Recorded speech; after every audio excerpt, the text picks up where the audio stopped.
आडवं आलं ते. आता उलट सांगू का, सख्या बहिणीचं लग्न झालं.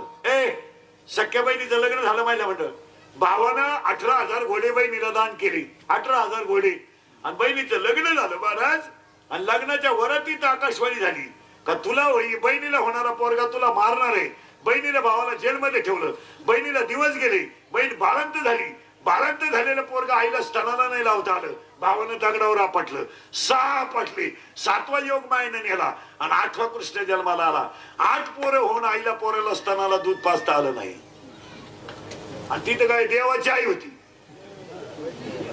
देवाची आई बचत गट काढी ती सासरा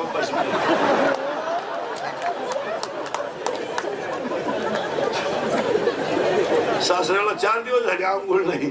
आणि ही उद्दीपनाला भजी काढी ती. सावधरा 8 पोराच्या आईला झालीत.